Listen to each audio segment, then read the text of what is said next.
there everybody, this is Grant, also known as the Collector75. Welcome to another Transformers movie review, and for this one we are doing the Transformers movie 2007 Protoform STARSCREAM. But before we begin, I'd like to say a big thank you to Mac. Mac actually bought me my first coffee on the coffee support thingy-majig that I put at the bottom of my videos, and I want to say a big thank you. I was buying another figure off a guy on eBay, and this one was going for like a few pounds, and I used the money to put towards this figure. So thank you very much. It allowed me to get this one, because I did have this one when this first came out, but I cannot find it, and I think I actually sold it way back in the day. So again, thank you very much. Everything is always much appreciated, and anybody who donates anything, it all goes to literally trying to improve this channel, buy stuff for the channel and everything like that. So again, many thanks. Right, okay, let's get on with this review. Obviously this is the Protoform STARSCREAM. Now I believe this was kind of like a preview figure for the movie. There was another figure as well. We had Optimus Prime as this, which really was a bad figure. I didn't buy that one. I'm tempted to get it now.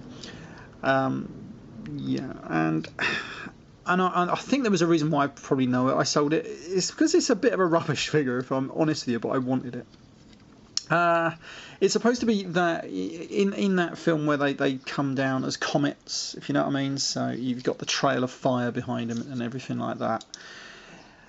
Yeah, it's a bit of a strange one, a bit of a strange concept, that one. I think you can sort of like do some bits maybe to give them a bit of added play value. After that, you can flip these bits out, flip these sort of wings out at the bottom here.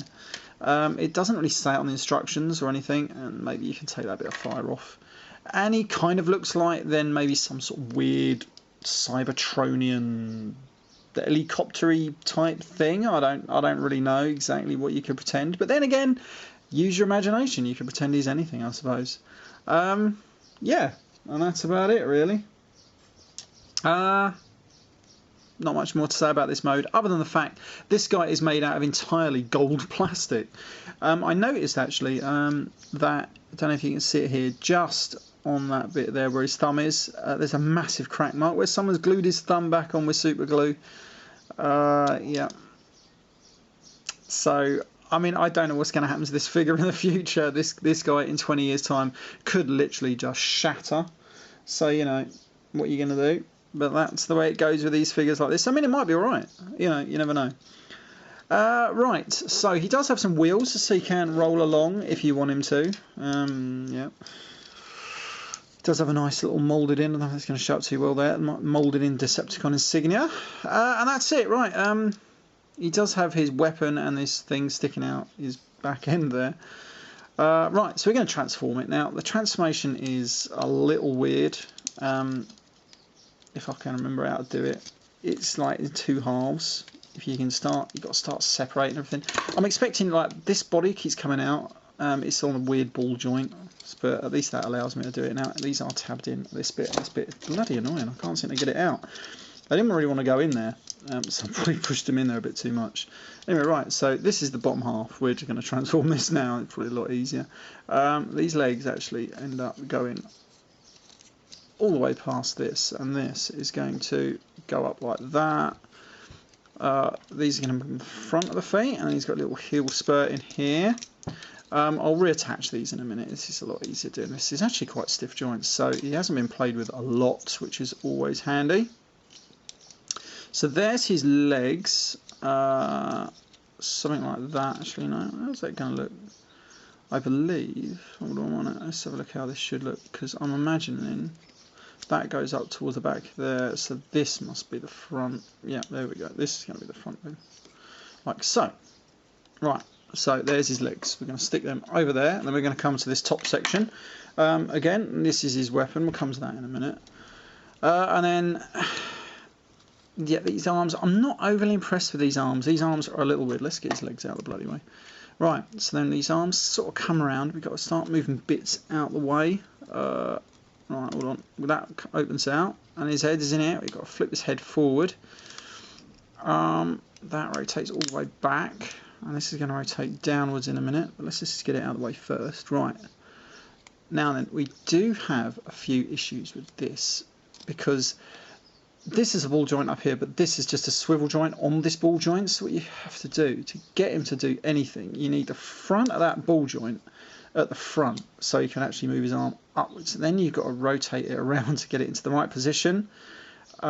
His hands do rotate, but I'm frightened to do that.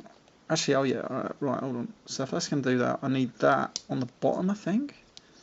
It's a bit of a weird figure, this one. Anyway, so you can rotate that like that. Yeah, I think this is another reason why I didn't like some of these movie figures, especially this one. So if I have sold it, this is the reason why. It was a bit finicky, a little bit annoying. Right, and I'm going to try and stick this in here. Hopefully it's going to pop in. There we go, yeah, there we go. And now, I don't really know exactly what you're supposed to do with this back kibble on the back end. I sort of jam it up into there, and this sort of lodges round on it. I can't remember how. The instructions say you just keep it down like that, but that looks crap. So I am going to jam it up into there, and hope for the best. And then if we rotate that around to the front, hopefully it's going to stay on. This back section should just about hold on, but every time you do that, it sort of pops it off that ball joint, which is bloody annoying.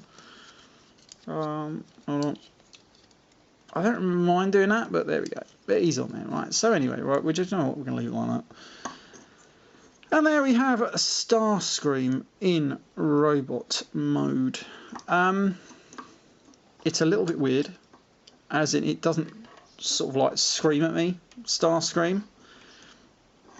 But I suppose he's got a better head sculpt of the movie than, say, the Voyager version that came out of this for that movie. You know, and he can put his weapon in it, and it does fire, and it's all gold plastic, so it'll probably shatter. And I suppose you can jam that in there if you want, giving him like a flamethrower, which is quite cool. I like that. But he's all right as a novelty figure. He's okay. I mean, I don't know why he doesn't want to stand up too well now. He'll stand up a lot better. I think these little, that's it, there we go. There you go, you can pull those sort of like ball joints out a bit, and that gives them more stability in those legs. And there we go, that's a lot better, isn't it? There we go. Let me just angle my camera up ever so slightly, there we go. He's alright, I don't mind him. I don't mind him a hell of a lot more now than I'd like. At the time, I actually really detested some of those movie figures from that first film. I don't know why, because I've rebought recently one which I'm going to do a review on next. This is kind of like part 2 of my movie Starscream figures that I'm doing lately. The first one being the Revenge of the Fallen Starscream, and this one being the Protoform STARSCREAM. And the next one I'm going to do is this guy, which I'm going to show now because I'm going to review that next. Is the Voyager Starscream from that first film, but this is like the Target exclusive G1 version. And at the time I had this Starscream, the original one, like the grey one, and I hated it. And I sold it. I know I sold that one because I checked my feedback on eBay the other day to try and discover what had been done with a couple of other figures. And I know why. Now, I can't find my movie Thundercracker from that film. I don't think I sold it, and I can't imagine why I would have. But I guess I probably have. But it's a shame because I love this figure. I think this is a great figure, actually. It's got its flaws, but I think it's a great figure. Anyway, right, I'm going to leave this review there. I hope you liked it. I shall see you all next time. Bye for now.